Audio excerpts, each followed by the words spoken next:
Alerta máxima. El narcoterrorismo exige la cabeza de un general patriota y el gobierno guarda un silencio cómplice que amenaza la soberanía nacional. Este es el ejército de los colombianos.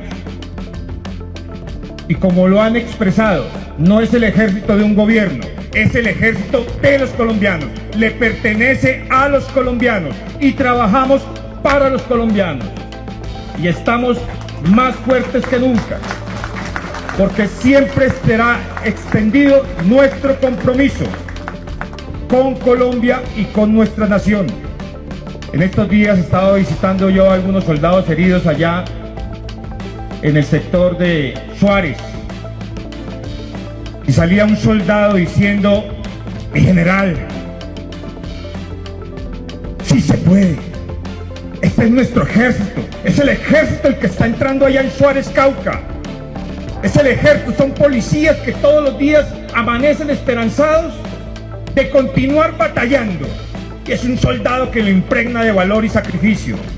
Y a ese soldado, y a todos los soldados y policías que dan su vida por defender nuestra democracia, nuestras instituciones, un abrazo y un aplauso esperanzador para esos policías y soldados de Colombia que siempre permanecerán en sus corazones. Por último, solamente dejar un mensaje. Mientras existan soldados y policías llenos de coraje, de entrega y sacrificio, continuará la esperanza que por muchos años ha rodeado a todos los colombianos. Muchas gracias. La democracia colombiana enfrenta una de sus horas más oscuras. En un acto de descaro sin precedentes, el grupo narcoterrorista autodenominado Disidencias de las FARC, bajo el mando del criminal alias Iván Mordisco, ha impuesto una condición inaceptable para liberar a ciudadanos secuestrados: la cabeza del general Federico Mejía, comandante de la Tercera División del Ejército. Esta no es una simple exigencia, es una afrenta directa a la soberanía nacional, un chantaje que pone en jaque la autoridad del Estado y revela la peligrosa deriva de un gobierno que parece más interesado en apaciguar a los verdugos que en proteger a las víctimas.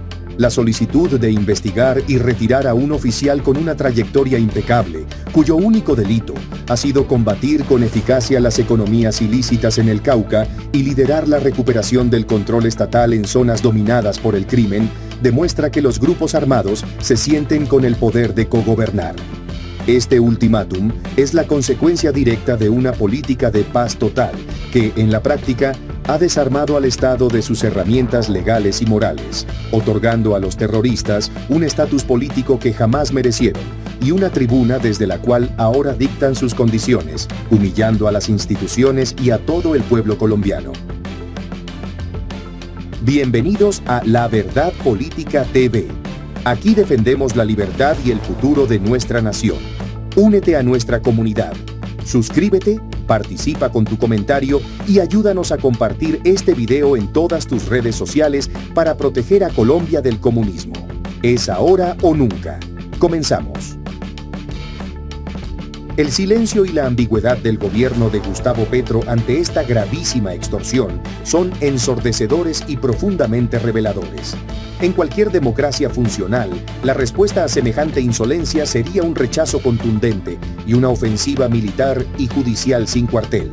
Sin embargo, en la Colombia actual, la falta de una condena firme y de un respaldo inequívoco al general Mejía y a las fuerzas militares alimenta la percepción de una complicidad pasiva, o peor aún, de una afinidad ideológica con quienes buscan desmantelar el orden constitucional.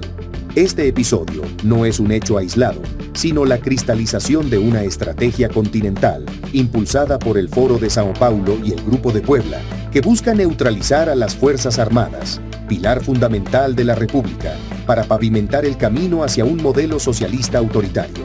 Al permitir que los criminales veten a los oficiales que les resultan incómodos, el gobierno no solo desmoraliza a la tropa, sino que envía un mensaje aterrador a la ciudadanía. El Estado ha renunciado a su deber de protegerla y ha comenzado a ceder la soberanía a cambio de una paz ficticia, construida sobre la impunidad y la rendición. En medio de esta tormenta, resuenan con más fuerza que nunca las palabras del propio general Mejía, quien con valentía y claridad meridiana afirmó: "Este es el ejército de los colombianos, y como lo han expresado, no es el ejército de un gobierno, es el ejército de los colombianos". Esta declaración no es una insubordinación, sino un recordatorio esencial del pacto fundacional entre el pueblo y sus defensores. Las fuerzas militares y de policía no son un apéndice del proyecto político de turno. Su lealtad es con la Constitución, con la bandera y con los más de 50 millones de colombianos que anhelan vivir en paz, pero una paz con justicia, orden y libertad. La entereza del general, que visitando a sus soldados heridos recoge mensajes de valor y sacrificio, contrasta brutalmente con la actitud vacilante de un poder ejecutivo, que parece más preocupado por la narrativa internacional y los aplausos de la izquierda radical que por la seguridad y la integridad territorial de la nación.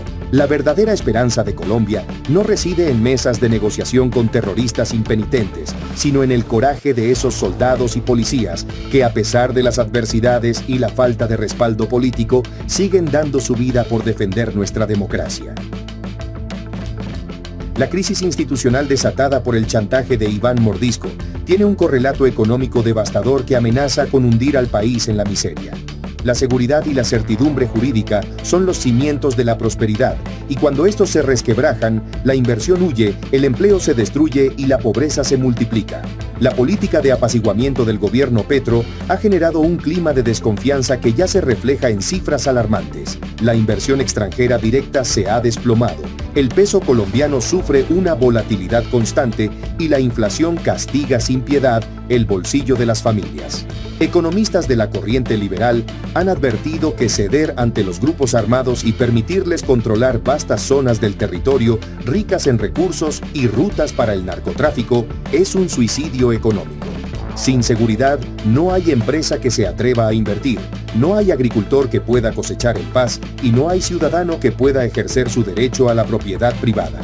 La paz total se está convirtiendo en la ruina total, un modelo que sacrifica el desarrollo económico y la libertad de empresa en el altar de una utopía colectivista que solo beneficia a los criminales y a sus aliados políticos. Lo que ocurre en Colombia no puede entenderse sin analizar el mapa geopolítico de América Latina, donde una sombra totalitaria se extiende bajo la batuta del Foro de Sao Paulo. La estrategia es siempre la misma: llegar al poder por vías democráticas para luego, desde adentro, erosionar las instituciones, atacar la libertad de prensa, cooptar la justicia y, fundamentalmente, neutralizar a las Fuerzas Armadas. El caso del general Mejía es un capítulo de este manual. En Venezuela, Hugo Chávez comenzó purgando a los militares leales a la Constitución.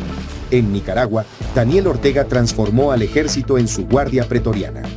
Ahora, en Colombia, se intenta lograr el mismo objetivo mediante la desmoralización y la persecución de los oficiales, que representan un obstáculo para la consolidación del proyecto socialista.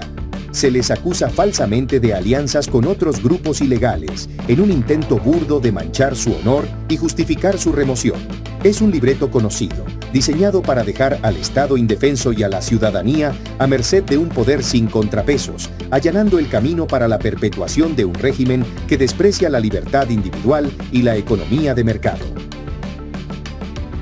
La política de paz total se ha revelado como un fraude conceptual y moral. Lejos de buscar una paz genuina, se ha convertido en un mecanismo para legitimar el terrorismo y garantizar la impunidad de crímenes atroces. Al sentarse a negociar de igual a igual con cabecillas como Iván Mordisco, responsables de masacres, secuestros y del reclutamiento de menores, el gobierno borra la línea entre el Estado de Derecho y la barbarie.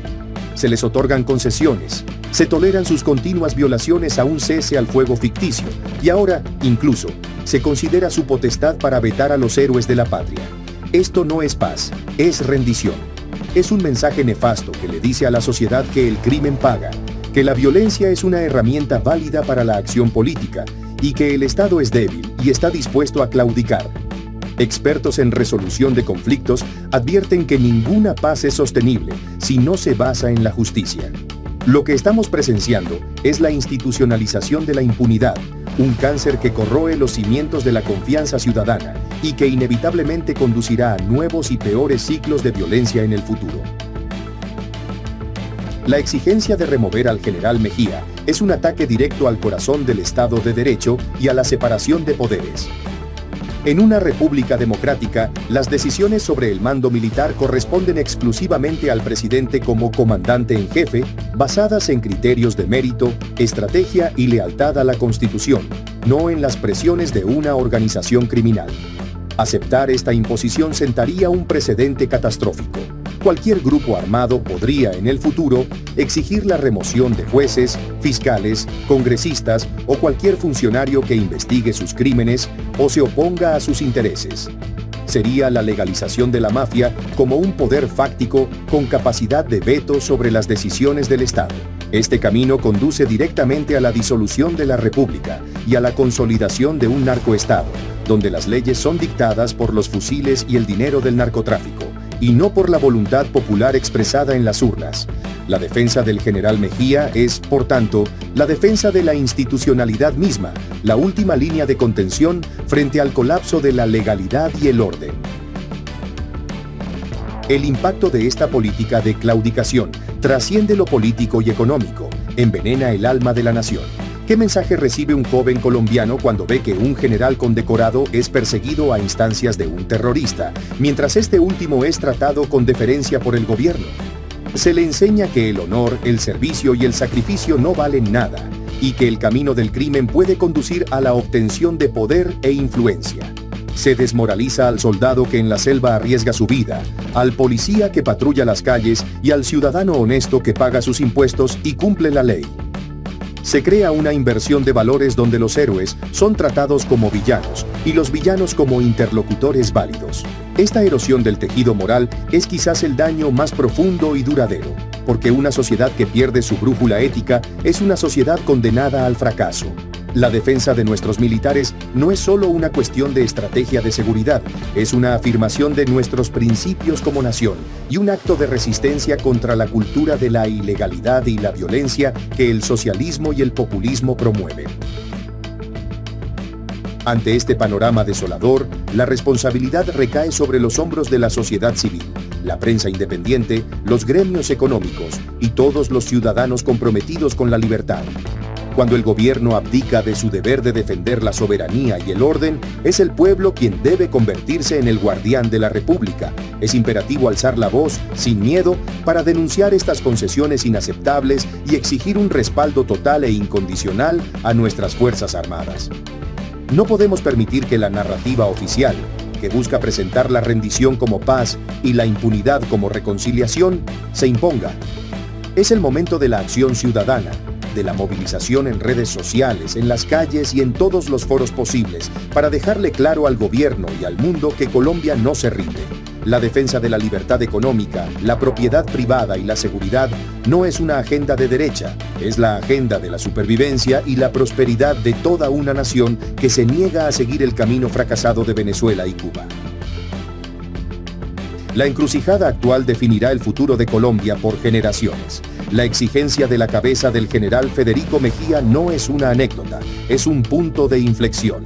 Representa la batalla entre un Estado de Derecho, con instituciones fuertes y ciudadanos libres, y un narcoestado socialista, sometido a los caprichos de los criminales. La respuesta que se dé a este chantaje determinará si Colombia reafirma su compromiso con la democracia y la libertad, o si se entrega definitivamente a las fuerzas oscuras que han buscado destruirla durante décadas. La esperanza, como bien dijo el general, reside en el coraje de nuestros soldados y policías, pero también debe residir en el coraje de cada ciudadano. La indiferencia es el peor enemigo en esta hora crucial. Es el momento de elegir de qué lado de la historia queremos estar, del lado de los que construyen y defienden, o del lado de los que, con su silencio o su acción, se vuelven cómplices de la destrucción de la patria. La decisión es de todos y cada uno de nosotros. Gracias por acompañarnos. No olvides suscribirte, comentar y compartir este informe. Tu participación es crucial para que la verdad siga expandiéndose y defendiendo la libertad.